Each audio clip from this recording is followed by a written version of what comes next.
Hello, and welcome to my YouTube channel. Today we're diving deep into the contentious issue of police militarization, exploring the stereotypes surrounding this topic, and discussing the ongoing efforts for social change. Your perspective is crucial in this discussion, so I encourage you to share your thoughts in the comments. First, let's break down what we mean by police militarization. This concept involves the increasing use of military equipment and tactics by police, which can have several negative consequences.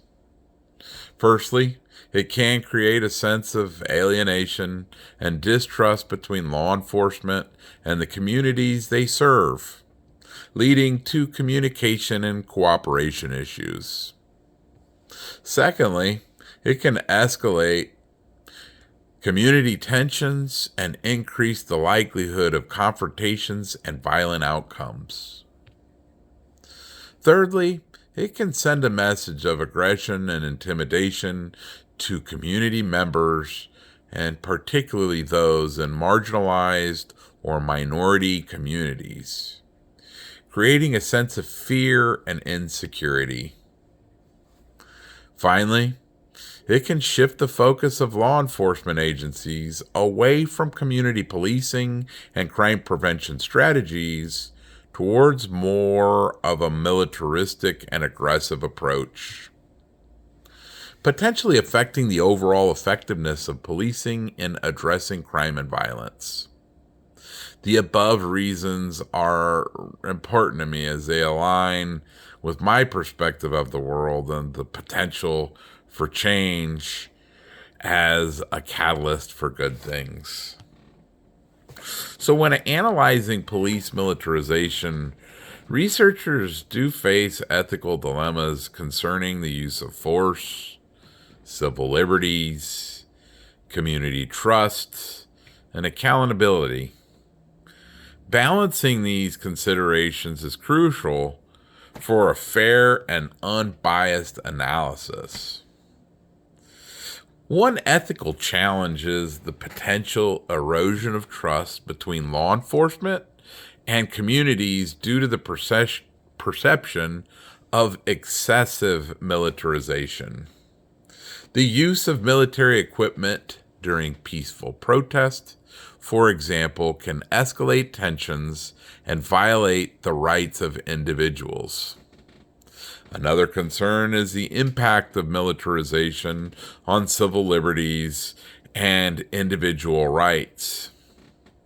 The blurring of lines between law enforcement and military raises questions about privacy rights and due process protection, and blurring those boundaries between policing and military operations as a whole. So one prevalent stereotype associated with police militarization is the us versus them mentality. This is where citizens are often viewed as enemies to be controlled rather than individuals to protect and serve. This mindset can lead to a breakdown of trust between communities and law enforcement. Lack of accountability and an us versus them mentality are the most common themes that reappear within the subject of police militarization. The preservation of police can perpetuate the us versus them mentality, where law enforcement officers see themselves as separate from and even superior to the communities that they serve. That stereotype can lead to just an overall lack of empathy and understanding that communication between police and community members, and further cause tensions that lead to mistrust. The militarization of police has also been shown to contribute to the perception of overall lack of accountability within law enforcement agencies. Those stereotypes suggest that officers who are heavily armed and equipped with military gear are less likely to be held accountable for misconduct, abuse of power, or violations of civil liberties, contributing to a culture of impunity within law enforcement. These stereotypes have far reaching implications, shaping interactions between police and public, influencing public perceptions, and exacerbating tensions in the neighborhoods.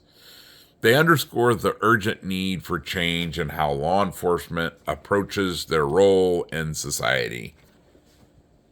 However, there is hope on the horizon. Social change initiatives and grassroots movements like Citizens Against Police Militarization, or acronym CAPM, is a grassroots advocacy group dedicated to addressing the issue of police militarization and promoting a community equitable and accountable to its policing practices. The primary goal of its mission is to raise public awareness and advocate for social actions resulting in changing laws and policies that perpetuate the militarization of police. CAPM is comprised of community organizers, citizens, activists, researchers, legal experts, and individuals affected by police militarization. Community-based programs are working towards dismantling these stereotypes and prompting accountability and transparency and community engagement within law enforcement practices. In reviewing our analysis, we emphasize the importance of a balanced approach that prioritizes public safety while respecting civil liberties and fostering community trust, as it's essential to approach police militarization with caution and transparency. Practical solutions to lessen the negative impact of police militarization include enhancing community policing initiatives, implementing de-escalation training for officers, and establishing clear policies and oversight mechanisms. Within this subject, the media plays a pivotal role in shaping public understanding of police militarization through investigative reporting, documentaries, and social media campaigns. The media can illuminate the realities of militarized police and raise awareness of its impact on communities. But it can also have a negative effect. Looking back at history, it reveals how societal structures and events have influenced police militarization, from responses to civil unrest to the war on drugs and terrorism. The evolution of law enforcement tactics reflects broader societal trends and political decisions. From a theoretical perspective, Black social control theory from 1976, which suggests that cultural distance influences the level of support for police militarization. The study also analyzes the impact of demographic factors such as gender, race, ethnicity, political affiliation, and prior military service on opinions regarding police militarization. It provides valuable insights into the perspectives of different stakeholders on police militarization. The information can help policymakers, law enforcement agencies, and the public understand the diverse viewpoints of the issue. It can also provide informed discussions on potential positive and negative effects of police militarization, such as the impact on community relations, law enforcement tactics, and the use of military equipment in civilian settings. So, in our current context, modern interpretations of police militarizations continue to spark debate and scrutiny.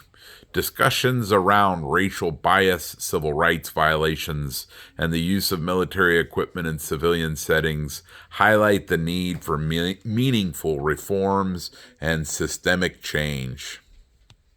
So, in conclusion, while law enforcement agencies have a duty to protect the public, widespread militarization poses ethical challenges and risks to civil liberties.